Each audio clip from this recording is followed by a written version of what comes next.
हाँ जी, आज की जो क्लास रहेगी वो मानव कर्ण के ऊपर यानी ह्यूमन ईयर के ऊपर रहेगी। हम सबसे पहले कान के बारे में उसकी संरचना पढ़ेंगे, उसके तीनों भाग पढ़ेंगे, फिर सुनते कैसे वो क्रियाविधि पढ़ेंगे और शरीर का बैलेंस कैसे बना रहता है वो पढ़ेंगे। ठीक है, तो हम पहले बात कर रहे हैं संरचना की और कुछ जनरल बातें कर लेते हैं कान की। तो देखो, सबसे पहले आपको मैंने डायग्राम सामने बना रखा है, इसको एक बार अच्छी तरह से नोट कर लेना, नामांकित भी कर लेंगे जैसे जैसे पढ़ते हैं वैसे वैसे। ठीक है, तो आज की जो क्लास है वो ह्यूमन ईयर यानी मानव कर्ण के ऊपर है। कान होता है ये हमारे अंदर एक संवेदी अंग होता है, सेंसरी ऑर्गन होता है, संवेदी अंग, सेंसरी ऑर्गन। कान एक संवेदी अंग है, पहला बिंदु आपको ये याद रखना है, सेंसरी ऑर्गन है। ठीक है, कान के दो कार्य होते हैं। जो मोस्टली कार्य होता है वो तो होता है शरीर का संतुलन बनाए रखना, शरीर का संतुलन बनाए रखना। जैसे शरीर का जो बैलेंस बनाए रखा जाता है वो कान का कार्य है। मतलब मैं खड़ा हूं या कोई नाच रहा है, कोई बैठा है, कोई दौड़ रहा है, तो उस समय जो शरीर का बैलेंस बनाने का कार्य है वो कान करता है। ठीक है, पहला इसका प्रमुख कार्य यही है कि शरीर का एक तो संतुलन बनाए रखना, बैलेंस बनाए रखना, और दूसरा काम होता है सुनना। तो ये तीन बिंदु आपको याद रखना है। कौन कौन से? कि जो मानव कर्ण होता है ये मुख्य संवेदी अंग होता है, इसके दो प्रमुख कार्य होते हैं। पहला कार्य होता है शरीर का संतुलन बनाए रखना, मतलब हमारी बॉडी का बैलेंस बनाए रखना, और दूसरा कार्य होता है सुनना। ये दो बातें आपको याद रखनी है। अब हम इसकी बात करें संरचना की, तो क्या होता है, किस प्रकार से इसकी संरचना होती है। देखो, मानव कर्ण होता है ह्यूमन ईयर, इसको तीन भागों में बांटा गया है। एक एक बिंदु को आप ध्यान से सुनना, फिर हम डायग्राम से इसको एक एक बिंदु को समझेंगे भी। मानव कर्ण को तीन भागों में बांटा गया है। जो सबसे पहला भाग आता है उसको कहते हैं बाह्य कर्ण, इंग्लिश में आपको हो तो इसे एक्सटर्नल ईयर। दूसरा भाग आता है मध्य कर्ण, जिसे आप इंग्लिश में मिडल ईयर कहते हो।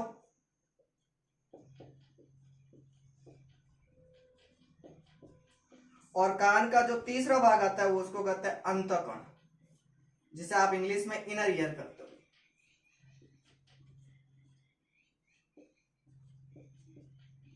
कान को तीन भागों में बांटा गया है, बाह्य कर्ण, मध्य कर्ण और अंतःकर्ण।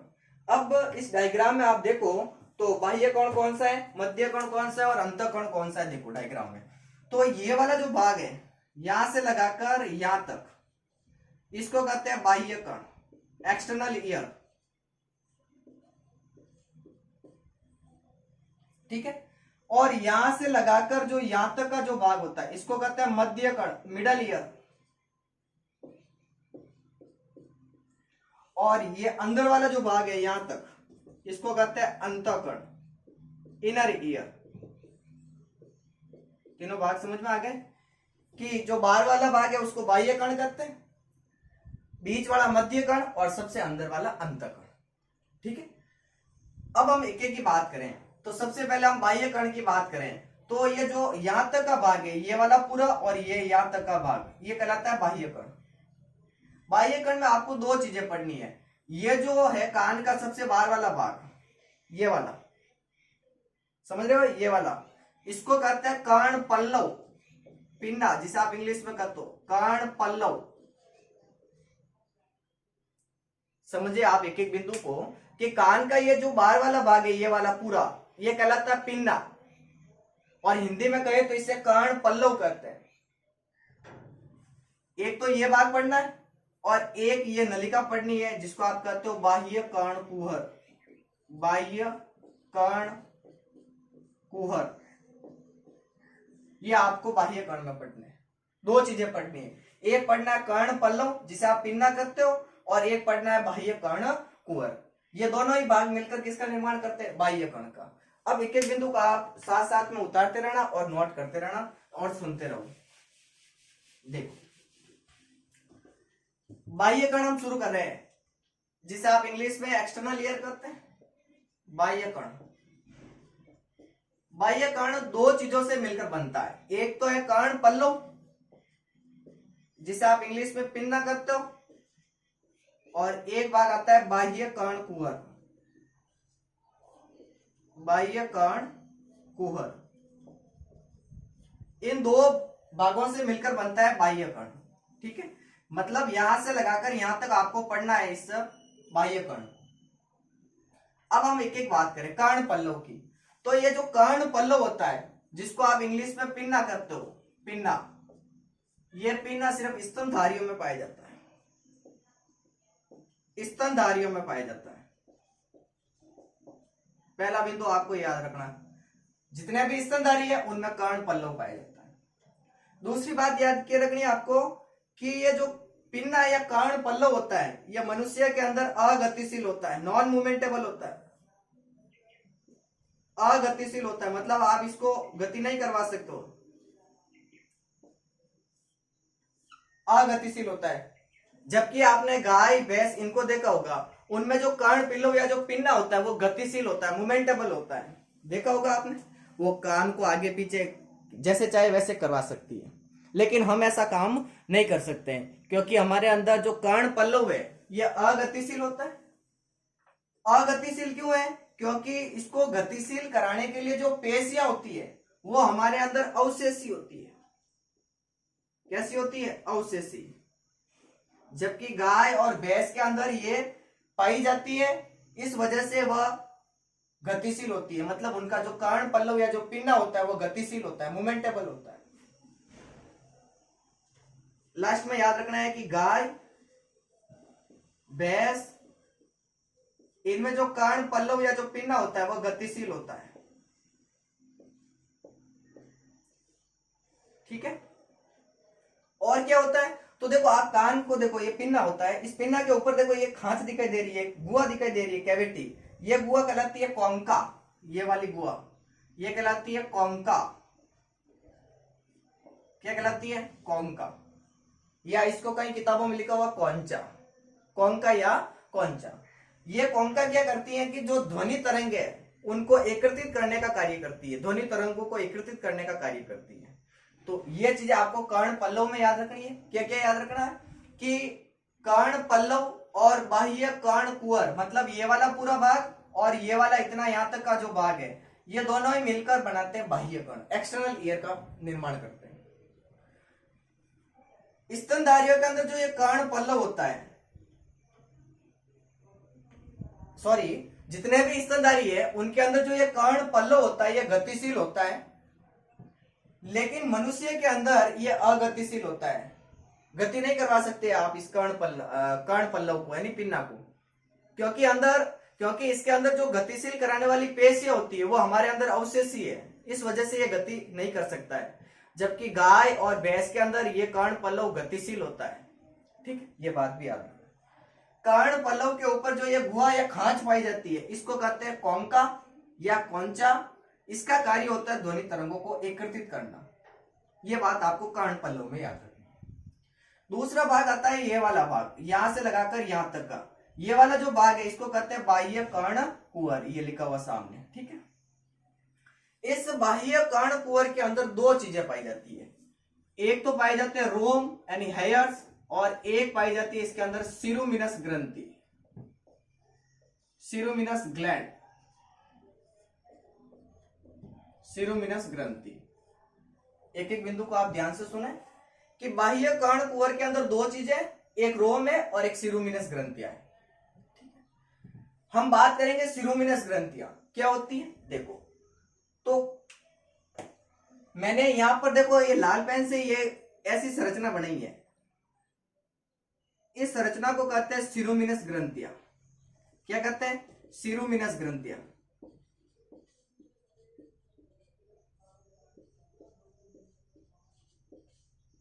सिरुमिनस ग्रंथि। ठीक है, ये सिरुमिनस ग्रंथि क्या करती हैं? एक पदार्थ निकालती है जो पीले रंग का होता है, एक पदार्थ निकालती है जो पीले रंग का होता है, जिसके अंदर बदबू आती है, मतलब दुर्गंध वाला होता है। उस पदार्थ को कहते हैं सिरुमिन। मैं थोड़ा यहाँ रफ कर लूं, इसके बाद में यहां पर लिख लेता हूं। ठीक है,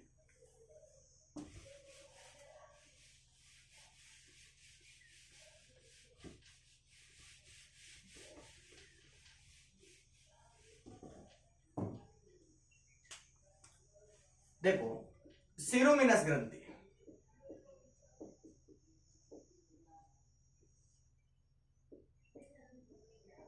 ये सिरुमिनस ग्रंथि एक पीले रंग का दुर्गंध वाला और मोम जैसा, वैक्स जैसा एक पदार्थ निकालती है। उस पदार्थ को कहते हैं सिरुमिन। ये पदार्थ क्या करता है, हमारे कान की सुरक्षा करने का कार्य करता है। अरे मारवाड़ी में आप इसको ठेठी कहते हो, यही वाला है सिरुमिन। ठीक है, तो सिरुमिनस ग्रंथियां बाह्य कर्ण कुहर के अंदर पाई जाती है। एक पदार्थ निकालती है जो पीले रंग का होता है, बदबू आती है, वैक्स जैसा होता है। इस पदार्थ को सिरुमिनस या सिरुमिन कहते हैं। यह पदार्थ हमारे कान की सुरक्षा करने का कार्य करता है। ये बात भी आपको याद रखनी है। ये यहां जाकर आपका बाह्य कर्ण कंप्लीट होता है। बाह्य कर्ण में आपने क्या पढ़ा, एक बार रिवाइज करो कि बाह्य कर्ण होता है ये वाला पूरा भाग, यहां से लगाकर यहां तक का जो पूरा भाग होता है इसको आउटर ईयर या बाह्य कर्ण कहते हैं। बाह्य कर्ण दो चीजों से मिलकर बनता है। ये वाला भाग कहलाता है कर्ण पल्लव या जिसको आप इंग्लिश में पिन्ना कहते हो, और एक होता है बाह्य कर्ण कुहर। इन दो भागों से मिलकर बनता है बाह्य कर्ण। हम पहले बात करेंगे कर्ण पल्लव या पिन्ना की, तो यह सिर्फ स्तनधारी के अंदर पाया जाता है।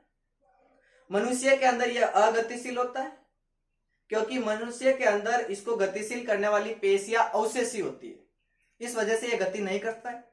जबकि गाय और भैंस के अंदर यह गतिशील होता है। यह बात आपको याद रखनी है।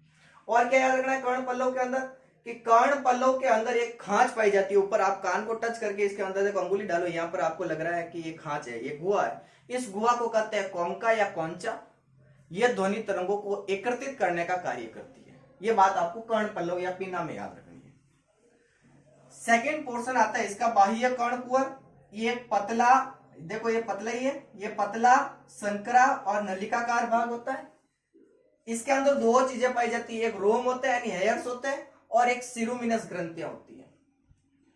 सिरुमिनस ग्रंथियां एक पीले रंग का दुर्गंध वाला और मोम जैसा यानी वैक्स जैसा एक पदार्थ निकालती है, जिसको सिरुमिन या सिरुमिनस कहते हैं।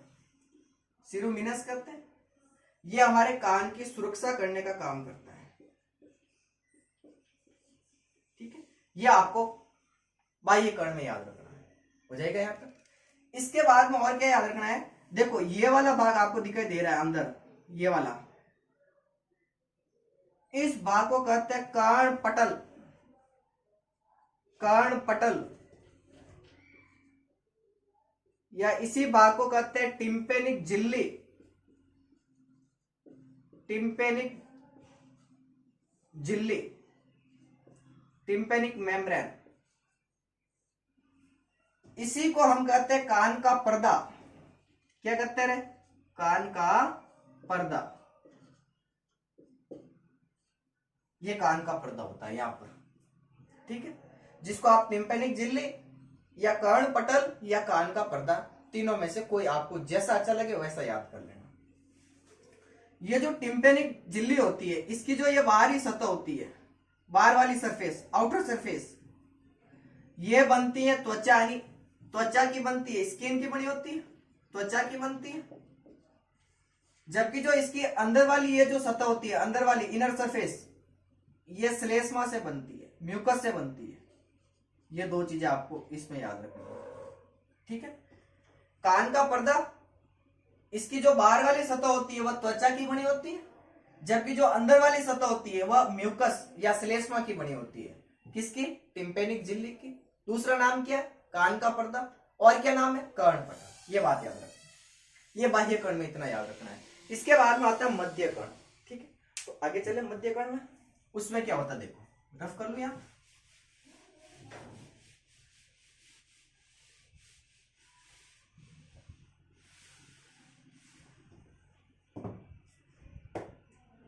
ये वाला जो भाग दिखाई दे रहा है आपको, ये वाला बीच वाला, देखो ये वाला, ये पूरा कहलाता है मध्य कर्ण, मिडल ईयर, मध्य कर्ण।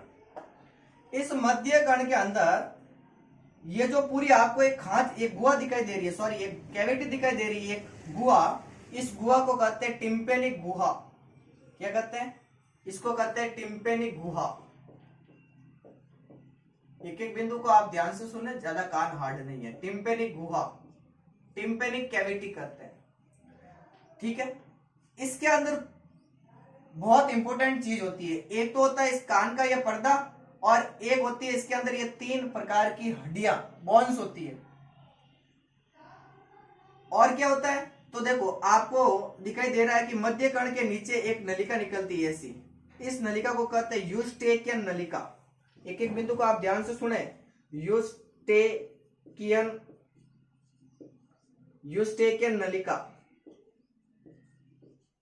यह जो नली होती है ये आगे चलकर ग्रसनी में खुलती है, फेरिंग्स में खुलती है, ग्रसनी में खुलती है। सुनना एक एक बिंदु को आप कि इस मध्य कर्ण के नीचे ये जो नलिका निकल रही है ये वाली, ये नलिका कहलाती है यूस्टेकियन नलिका, और ये नलिका आगे चलकर ग्रसनी यानी फेरिंग्स में खुलती है। ये नलिका क्या करती है कि कान का बाहरी दाब यानी वायुमंडल का जो दाब है और शरीर के अंदर जो दाब होता है, बाहरी दाब और अंदर वाले दाब को बराबर बनाए रखने का कार्य करती है। कैसे, तो जैसे आप एक एग्जांपल समझो, जैसे आप अपने मुंह और नाक को बंद कर लो, तो आपके अंदर जो हवा होती है, अंदर दाब होता है ना, वो आपको ऐसा लगेगा कि कान का पर्दा बाहर आ रहा है कानों के अंदर से, ठीक है। ये यही है यूस्टेकियन नलिका। मुंह और नाक को बंद कर लो तो अंदर जो आपका दाब है वो आपको ऐसे लगेगा कान से होते हुए कि आपका कान का पर्दा बाहर की ओर आ रहा है, ठीक है। ऐसे समझ सकते हो आप। 3 प्रकार की इसके अंदर हड्डियां होती हैं। कौन कौन सी हड्डियां होती है, मैलियस, हालांकि ये मैंने कंकाल में पढ़ा दी थी तीनों हड्डियां, मैलियस, इनकस और तीसरी होती है स्टेपिस। 3 प्रकार की हड्डियां होती है, मैलियस, इनकस, स्टेपिस। क्रम से याद करना आप, मैलियस, इनकस, स्टेपिस, मतलब ये क्रम है। पहले आएगी मैलियस, फिर आएगी इनकस, फिर आएगी स्टेपिस। याद नहीं होए तो आपको एक याद करनी है ट्रिक मिस, इससे याद करना कि पहले हड्डी कौन सी आएगी, मैलियस, दूसरी कौन सी है, इनकस, तीसरी कौन सी है, स्टेपिस। ये जो मैलियस हड्डी होती है ये होती है हथौड़े के आकार की, हथौड़े नुमा, हैम्बर लाइक, हथौड़े जैसी होती है। इनकस होती है निहाई के आकार की। निहाई जानते हो आप, निहाई मतलब जो मोची होता है ना जूते ठीक करने वाला, तो उसके पास देखना वो जूते ठीक करने के लिए एक औजार रखता है और उस औजार के ऊपर जूते रख के ठीक करता है, वो होता है निहाई, उसके आकार की होती है इनकस। और तीसरी होती है स्टेपिस, जो घोड़े के जीन के रकाब के आकार की होती है। रकाब जानते हो आप, रकाब होता है जो घोड़े के ऊपर हम चढ़ते हैं ना, जहाँ पैर डालते हैं, पैर डालने वाला होता है ना, वो लोहे का बना हुआ, उसको कहते हैं रकाब, उसके आकार की होती है ये हड्डी, ये वाली दिख रहे। मैलियस हथौड़े के आकार की, इनकस नियाई के आकार की, और स्टेपिस होती है घोड़े के जीन के रकाब के आकार की। ये 3 प्रकार की हड्डियां होती है। इन हड्डियों के अंदर क्या होगा, तो देखो सबसे पहले ध्वनि तरंगों को एकत्रित करेगा ये कॉन्का। कॉन्का एकत्रित करके ध्वनि तरंगों को कहां भेजेगा, बाह्य कर्णकुहर में। बाह्य कर्णकुहर में ये ध्वनि तरंगे आगे जाएगी और कहां से टकराएगी, टिम्पेनिक झिल्ली या कान का पर्दा कहते तो इससे टकराएगी, जिससे अब क्या होगा, इसके अंदर वाइब्रेशन होगा, कंपन होने लगता है। क्या होने लगता है, कंपन, वाइब्रेशन होने लगता है। इस वाइब्रेशन के कारण इस टिम्पेनिक झिल्ली से ही जुड़ी रहती है तीनों हड्डियां, तो इस मैलियस, इनकस और स्टेपिस में भी क्या होने लगता है, कंपन होने लगता है, वाइब्रेशन होने लगता है, ठीक। सुनना एक एक बिंदु को, तो इनमें वाइब्रेशन होता है और इस वाइब्रेशन को आगे अंतःकरण में पहुंचाया जाता है, वो अंतःकरण में हम पढ़ेंगे। पहले इतना मध्य कर्ण में याद रखना कि मध्य कर्ण के अंदर एक तो होता है कान का पर्दा, जिसे आप टिम्पेनिक झिल्ली या कान पटल कह सकते हो। इसके अंदर 3 प्रकार की हड्डियां होती है, एक होती है मैलियस, एक होती है इनकस और एक होती है स्टेपिस। मैलियस होती है हथौड़े के आकार की, इनकस होती है निहाई के आकार की, और स्टेपिस होती है घोड़े के जीन के रकाब की, ठीक है। इस मध्य कर्ण के नीचे एक नलिका निकलती है, ये वाली, इसको कहते हैं यूस्टेकियन नलिका, और ये यूस्टेकियन नलिका आगे चलकर ग्रसनी में खुलती है। ये नलिका क्या करती है, बाहरी दाब और अंदर वाले दाब को बराबर बनाए रखने का कार्य करती है। यह बात आपको इसमें याद रखनी है, ठीक है। आगे चलें, यहां तक याद हो जाएगा आपको, ठीक है। अब आता है कान का सबसे महत्वपूर्ण भाग, जिसको आप अंतःकरण कहते हो, ये वाला पूरा भाग। लास्ट में एक बार मैं वापस रिवाइज करवाऊंगा, आप ध्यान से एक बार इसको नोट आउट करो और समझते जाओ, ज्यादा हार्ड नहीं है, 1 मिनट में आया।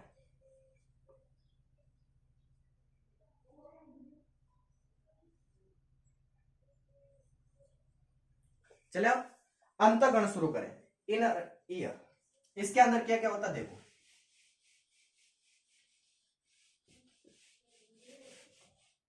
थोड़ा रफ कर लो इसको, समझ गए होगे आप, मैं वापस एक बार बना के बता दूंगा।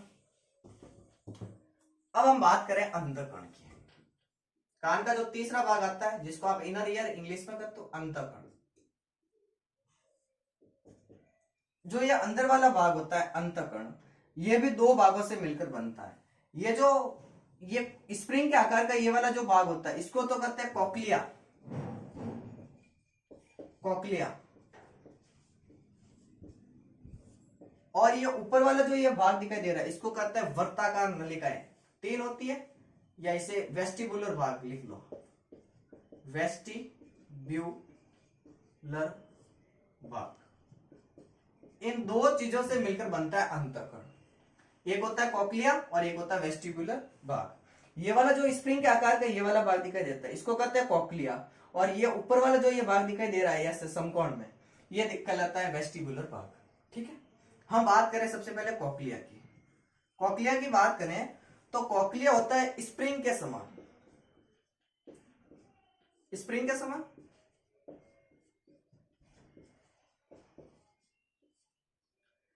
मैं बोल रहा हूं, आप सुन रहे हो, तो आपको जो सुनने का काम करवाता है वो कॉक्लिया करवाता है। कॉक्लिया क्या काम करता है? सुनने का। कॉक्लिया भाग हमें सुनने का कार्य करवाता है। अब कॉक्लिया के अंदर क्या होता है, इस कॉक्लिया को ध्यान से सुनना। ये जो कॉक्लिया होता है ना, इस कॉक्लिया के अंदर ढाई कुंडलन पाए जाते हैं। मैं डायग्राम में नाम लिख लूं, कॉक्लिया। ये स्प्रिंग के समान तो होता है, लेकिन इसके अंदर जो ये कुंडलन बने हुए ना, कर्व, ये कितने होते हैं? तो ये ढाई कुंडलन होते हैं, 2 पूरे 1 आधा, ढाई कुंडलन होते हैं। ठीक है, और ये सुनने का काम करवाता है। अगर मैं इस कॉक्लिया की यहां से टीएस काटूं, ठीक है, टीएस काटूं तो कैसे दिखाई देता है, किस प्रकार से इसकी संरचना होगी वो पढ़ते हैं। आप देखो, कॉक्लिया चल रहा है,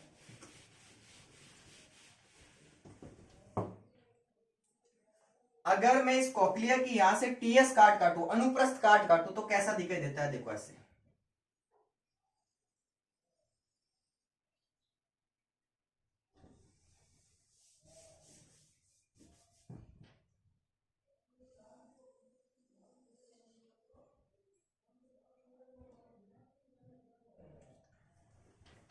इसके अंदर 2 झिल्लियां पाई जाती है ऐसे। इन 2 झिल्लियों की वजह से इस कॉक्लिया के अंदर आपको कितने चैम्बर दिखाई दे रहे हैं? 3। देखो, एक ये वाला चैम्बर, एक ये वाला और एक ये वाला। ठीक, 3 चैम्बर बन गए। मैं थोड़ा सा इसको पहले बना देता हूं।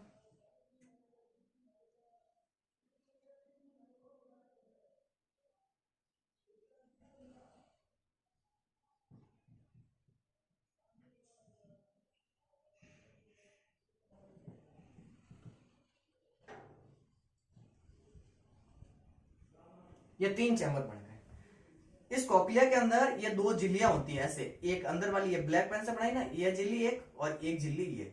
इस वजह से ये कॉक्लिया ना 3 चैम्बर यानी 3 भागों में बढ़ गया। जो ऊपर वाली झिल्ली होती है, ये वाली झिल्ली, इस झिल्ली को कहते हैं राइजनस झिल्ली। क्या कहते हैं? राइजनस झिल्ली। एक एक बिंदु को आप ध्यान से सुनना, यहां पर कंफ्यूजन होगा। राइजनस झिल्ली।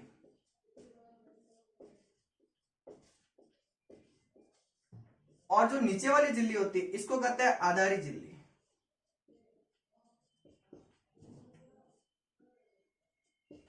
इन 2 झिल्लियों की वजह से ये कॉक्लिया 3 भागों में टूट गया। अब जो ये ऊपर वाला भाग है इसको क्या कहते हैं? इसको कहते हैं स्केला वेस्टिब्यूली।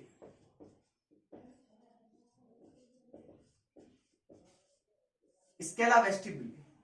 बीच वाला ये जो भाग है इसको कहते हैं स्केला मीडिया।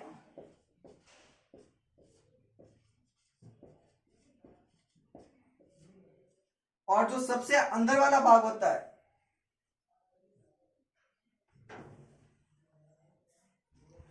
इसको कहते हैं स्केला टिम्पेनी।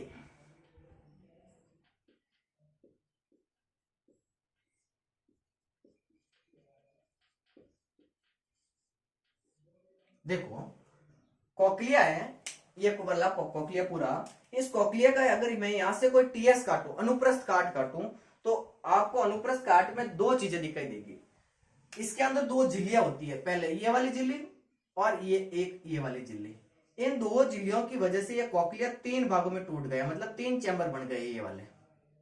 ठीक है, जो ऊपर वाली झिल्ली होती है इसको कहते हैं राइजनस झिल्ली, और जो नीचे वाली झिल्ली होती है इसको कहते हैं आधारी झिल्ली। ठीक है, इन दो झिल्लियों की वजह से ये जो तीन चैम्बर बने, इन तीनों चैम्बर का नाम क्या क्या है? तो ऊपर वाला चैम्बर कहलाता है स्केला वेस्टिब्यूली, बीच वाला चैम्बर कहलाता है स्केला मीडिया, और सबसे नीचे वाला जो भाग होता है इसको कहते हैं स्केला टिम्पेनी। ठीक है, स्केला वेस्टिब्यूली, इसके अंदर एक पदार्थ या एक लिक्विड भरा होता है, ऐसे मैं बना देता हूं, बता देता हूं। और स्केला टिम्पेनी, इसके अंदर भी एक लिक्विड भरा रहता है।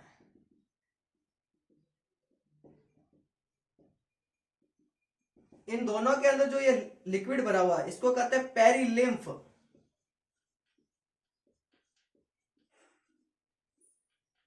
और जो स्केला मीडिया है इसके अंदर भी एक पदार्थ भरा रहता है, एक लिक्विड भरा रहता है, इसको कहते हैं एंडोलिम्फ। इसको क्या कहते हैं? एंडोलिम्फ।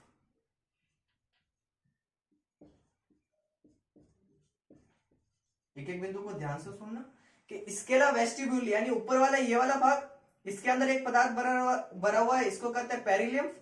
और स्केला टिम्पेनी जो नीचे वाला भाग है इसके अंदर भी एक पदार्थ भरा रहता है जिसको आप कहते हो पेरिलिम्फ। और जो बीच वाला स्केला मीडिया भाग है इसके अंदर एक पदार्थ या जो लिक्विड भरा रहता है इसको कहते हैं आप एंडोलिम्फ। इन दोनों में सेम है जबकि बीच वाले के अंदर अलग है, एंडोलिम्फ। ठीक है, ये बात याद रखना। और क्या होता है? तो जो ये आधारित झिल्ली है इसके ऊपर यहां पर संवेदी कोशिकाएं पाई जाती है, ऐसे। ठीक है, इनको कहते हैं सेंसरी सेल, संवेदी कोशिकाएं जो संवेदनाओं को ग्रहण करती है, और इनके ऊपर छोटे छोटे रोम और होते हैं, ऐसे। ठीक है, कुछ इस प्रकार से इनको तो कहते हैं संवेदी कोशिकाएं, संवेदी रोम कोशिकाएं, या रोम कोशिकाएं भी लिख सकते हो आप, संवेदी रोम कोशिकाएं।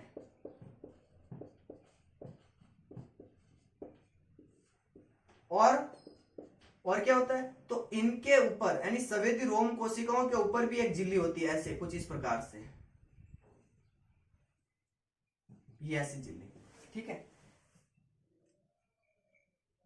ये जो झिल्ली होती है संवेदी कोशिकाओं के ऊपर इसको कहते हैं टेक्टोरियल झिल्ली। इसको क्या कहते हैं? टेक्टोरियल झिल्ली। टेक्टोरियल झिल्ली, टेक्टोरियल झिल्ली। बहुत कॉम्प्लिकेटेड हो गया है, एक बार वापस मेरे साथ याद करो इसको। देखो, सबसे पहले जो कॉकलिया होता है, इस कॉकलिया के अंदर ये दो झिल्लियां होती हैं, दो मेम्ब्रेन्स होती है। इन दो मेम्ब्रेन्स की वजह से जो कॉकलिया होता है ये तीन भागों में डिवाइड हो जाता है, तीन चैम्बर दिखाई देते हैं आपको कॉकलिया के अंदर आपको। तो जो पहली झिल्ली होती है इसको कहते हैं राइजनस झिल्ली, ऊपर वाली देखो ये वाली, ये राइजनस झिल्ली कहलाती है। नीचे वाली झिल्ली कहलाती है आधारी झिल्ली। ठीक है, इन दो झिल्लियों की वजह से इस कॉकलिया के अंदर ये तीन चैम्बर बन गए, ये पहला, ये दूसरा और ये तीसरा। जो पहला वाला भाग होता है इसको कहते हैं स्केला वेस्टिब्यूली, दूसरा वाला भाग होता है इसको कहते हैं स्केला मीडिया, और जो नीचे वाला तीसरा भाग होता है इसको कहते हैं स्केला टिम्पेनी। और क्या याद रखना है कि स्केला वेस्टिब्यूली जो ऊपर वाला भाग है और जो 3 नंबर वाला भाग है स्केला टिम्पेनी, इन दोनों के अंदर एक लिक्विड भरा रहता है, सेम भरा होता है, दोनों का नाम एक ही है, इस लिक्विड को कहते हैं पेरिलिम्फ। और जो सेकंड वाला भाग है जिसको आप स्केला मीडिया कहते हो, ये सेकंड वाला, इसके अंदर एक लिक्विड भरा रहता है जिसको आप कहते हो एंडोलिम्फ। ठीक है, इन दोनों में सेम है जबकि इसके अंदर अलग है। स्केला मीडिया के ऊपर कुछ विशेष प्रकार की ऐसी सेंसरी रोम सेल, हेयर्स कोशिकाएं, सेंसरी हेयर सेल, संवेदी रोम कोशिकाएं पाई जाती है।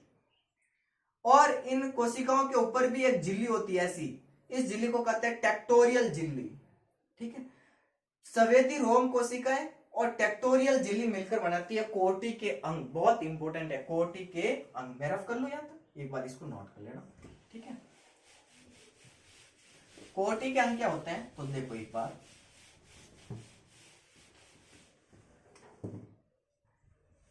एक तो है संवेदी रोम कोशिकाएं, संवेदी रोम कोशिकाएं,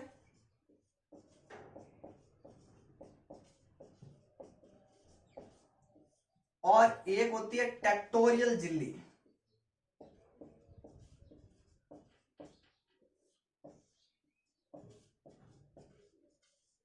ये दोनों ही मिलकर बनाती है कोटि के अंग।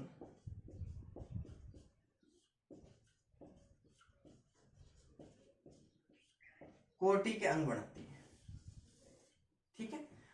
और इन्हीं कोटि के अंग से न्यूरॉन्स निकलते हैं, ऐसे तंत्रिका निकलती है, ये तंत्रिका निकलती है नर्व्स, और ये तंत्रिका कहां लेके जाती है, संकेत को मस्तिष्क तक लेके जाती है। अभी बताएंगे क्रियाविधि में, पहले याद रखो कि ये जो कोक्लिया होता है ना, यहाँ से नर्व्स निकलती है, ऐसे तंत्रिका निकलती है, और ये तंत्रिका ये संकेत लेकर कहां जाती है, मस्तिष्क तक। ये आपको कोक्लिया में याद रखना है, कोटि के अंग में, ठीक है। संवेदी रोम कोशिका, टेक्टोरियल जेली मिलकर बनाता है कोटि के अंग, ठीक है। और क्या याद रखना है कि देखो ये जो कोक्लिया भाग होता है, इस कोक्लिया भाग जो मध्य कर्ण से शुरू होता है, यहाँ पर एक खिड़की पाई जाती है, इस खिड़की को कहते हैं अंडाकार खिड़की, अंडाकार खिड़की।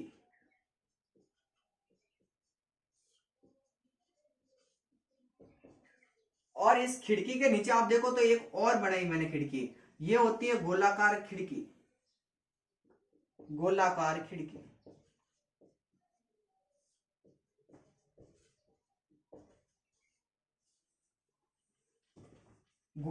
जो अंडाकार खिड़की है, यहां पर आगे जुड़ी रहती है स्टेपिस हड्डी, ठीक है। स्टेपिस हड्डी के जस्ट आगे होती है अंडाकार खिड़की, और इसके नीचे होती है गोलाकार खिड़की। तो अभी हमने कहा कि जब ध्वनि तरंगे आएगी तो इनकी वजह से इन तीनों हड्डियों के अंदर क्या होगा, वाइब्रेशन होगा, कंपन होगा। कंपन होगा तो ये कंपन धीरे धीरे कहां जाएगा, कोक्लिया में जाएगा, और कोक्लिया से होते हुए कहां जाएगा, कोटि के अंग में जाएगा। कोटि के अंग से ये संकेत कहां जाएंगे, मस्तिष्क तक जाएंगे। तो ये जो वाइब्रेशन होते हैं, इन वाइब्रेशन को बचाने का काम करती है ये गोलाकार खिड़की। वाइब्रेशन होते हैं ना, इनको वेस्ट बाहर नहीं जाने देती है, इसके अंदर बचाने का काम करती है गोलाकार खिड़की। ये कोक्लिया में याद रखना आपको। पहला भाग तो ये हो गया। अब इसके ऊपर ये वाला जो भाग आता है, जिसको आप वेस्टिबुलर भाग करते हो, इसके अंदर ये जो मैंने ये तीन वर्ताकार नलिकाएं बनाई, ये देखो ये एक दूसरे के समकोण पर होती है।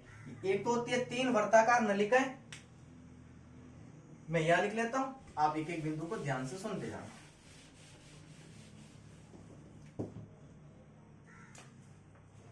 वेस्टिब्यूलर तंत्र या वेस्टिब्यूलर भाग,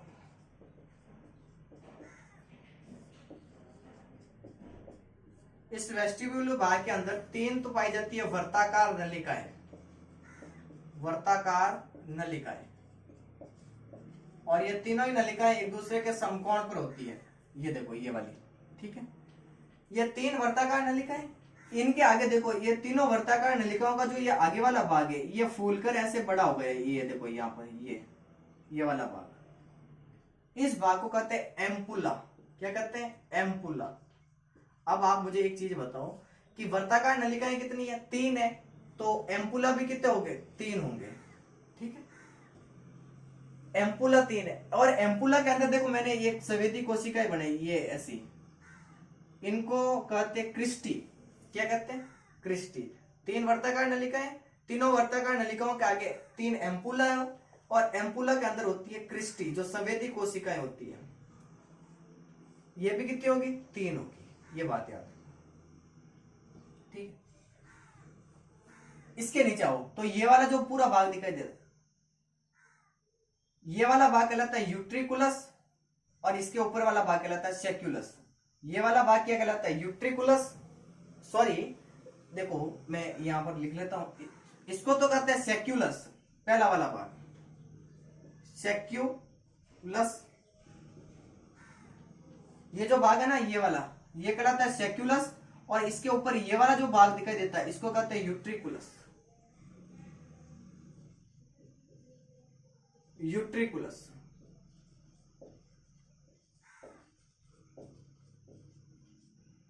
ये बात याद है, ठीक है। अब ये कोक्लिया है, ये कोक्लिया तो हमें सुनने का काम करवाता है, मतलब मैं बोल रहा हूं आप सुन रहे हो, तो आप जो सुनने का काम करवाता है वो कोक्लिया करवाता है। लेकिन जो शरीर का बैलेंस है, संतुलन बनाने का काम है, ये करता है ये वाला भाग, संतुलन बनाने का काम करता है। अब दो चीजें आपको समझनी है, जैसे मैं खड़ा हूं या मैं बैठा हूं या मैं धीमी चाल चल रहा हूं, तब मेरे बॉडी का बैलेंस बनाने का काम करता है सेक्युलस और यूट्रिकुलस, मतलब ये दोनों ही मिलकर बनाते हैं स्टैटिक संतुलन, स्टैटिक संतुलन। जबकि आप डिस्को डांस कर रहे हो, नागिन डांस कर रहे हो, मतलब नाच रहे हो या तेज दौड़ रहे हो, तब शरीर के अंदर बैलेंस बनाने का काम करते हैं ये तीन वर्ताकार नलिकाएं, इसको कहते हैं गतिज संतुलन। वैसे आपको ऑलर कहूं तो कान का प्रमुख कार्य है हमारे बॉडी का बैलेंस बनाना, सुनने का काम तो दूसरा है। यूट्रिकुलस और सेक्युलस ये दोनों ही मिलकर स्टैटिक संतुलन बनाते हैं, जबकि तीन वर्ताकार नलिकाएं गति संतुलन बनाने का काम करती है। ठीक है, ये तो हो गई कान की संरचना, समझ गए आप? नहीं समझे तो एक बार इसको मेरे साथ वापस रिवाइज करेंगे। आप सुनते जाओ, ज्यादा हार्ड नहीं है, सुनने से चीजें याद होगी, बाकी याद नहीं होगी। ठीक है, चलो एक बार इसको नोट आउट करो, फिर फटाफट में एक बार इसका रिवाइज करो।